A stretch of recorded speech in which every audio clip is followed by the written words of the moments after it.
that we obtain energy from the food we eat. But how exactly does our body harness energy from the food? It does so by the process called cellular respiration.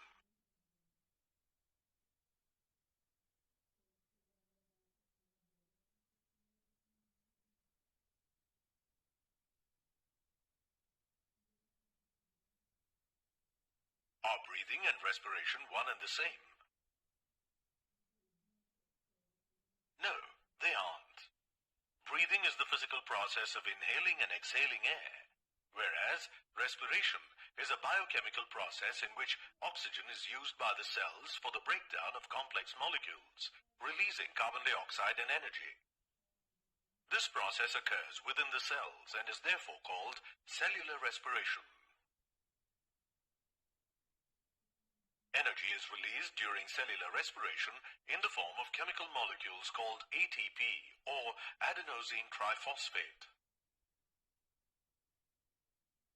Reduced forms of nicotinamide adenine dinucleotide, NADH, and flavin adenine dinucleotide, FADH2, are the other energy molecules produced during respiration. These molecules are oxidized to ATP during the last stage of respiration. Let's learn more about cellular respiration.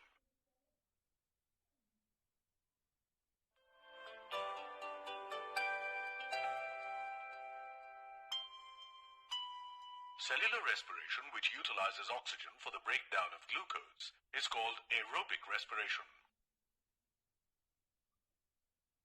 In aerobic respiration, the reactants glucose and oxygen are converted into the products carbon dioxide, water, and energy in the form of ATP. What will happen if there is no oxygen? Will cellular respiration not take place? Even if oxygen is not present, cellular respiration will happen. The glucose will break down to form energy, carbon dioxide, and lactic acid or alcohol.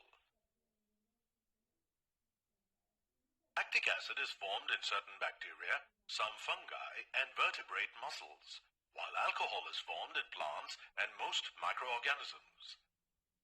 This type of cellular respiration, which takes place in the absence of oxygen, is called anaerobic respiration.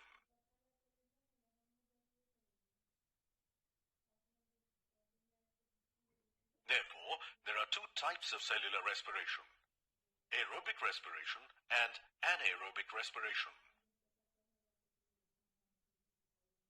Aerobic respiration produces more energy than does anaerobic respiration.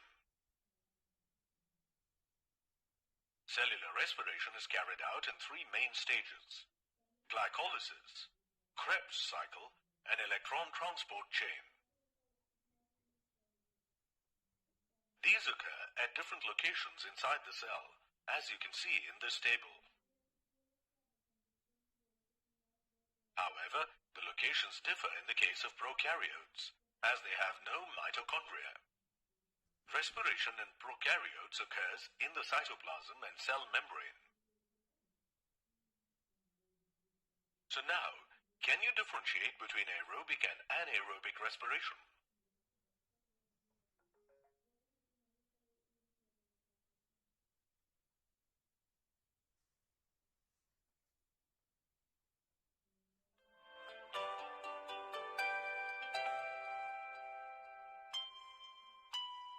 Let's understand cellular respiration beginning with the first stage, glycolysis. The word glycolysis itself indicates the breakdown of glucose.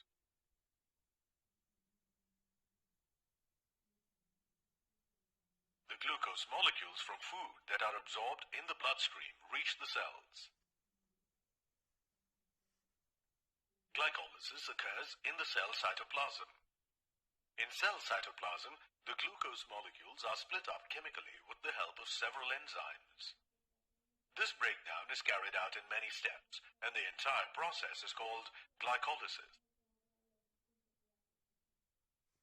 The end product of glycolysis is two molecules of pyruvate, 2 molecules of ATP, 2 NADH molecules, and 2 hydrogen ions. In aerobic respiration, this pyruvate or pyruvic acid enters mitochondria for complete oxidation. But in fermentation, this pyruvic acid undergoes partial oxidation. It is either converted to alcohol or lactic acid in the cytoplasm itself.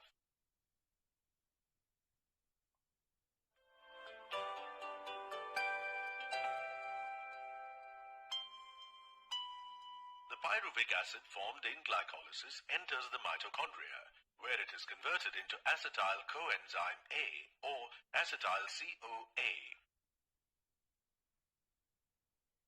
Next, the 2-carbon compound acetyl CoA enters the Krebs cycle.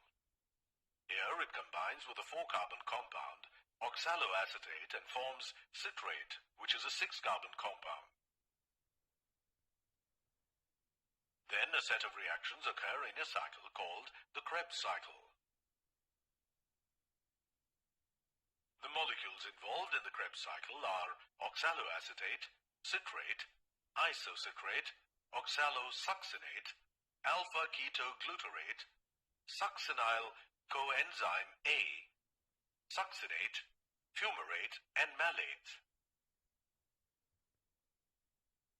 There's a fun way to remember these molecules in their cyclic order.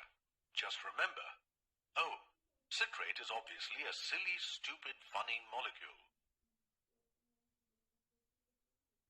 Various enzymes act at each step of the cycle. A total of 6 NADH, 2 FADH2, and 2 ATP molecules are formed during the Krebs cycle for 1 molecule of glucose, that is, for 2 pyruvic acid molecules. Carbon dioxide is also released during the cycle. You might have heard that mitochondria are called the powerhouse of the cell. Does this epithet have anything to do with the Krebs cycle? The maximum quantity of energy molecules is produced during the Krebs cycle, and the Krebs cycle occurs in the mitochondria. Therefore, the mitochondria are called the powerhouse of the cell.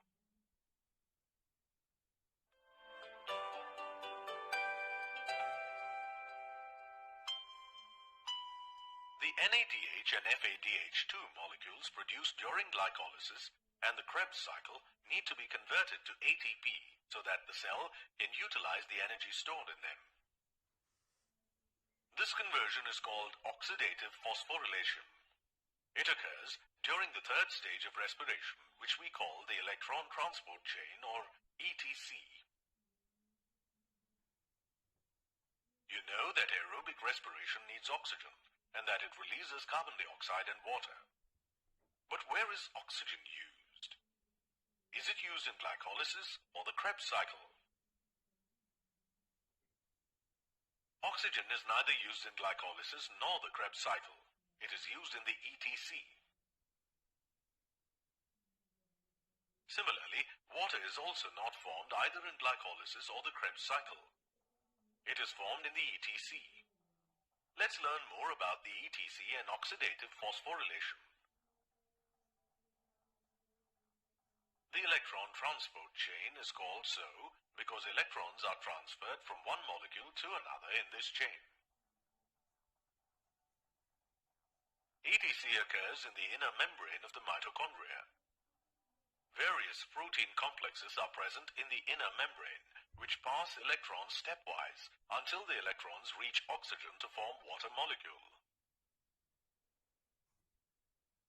When electrons flow from organic substrates to oxygen, energy is yielded for the generation of ATP from ADP and inorganic phosphate.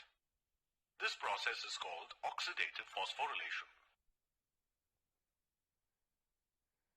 In anaerobic bacteria, the final electron acceptor is not oxygen, but other inorganic chemicals such as sulfate, nitrate, and sulfur.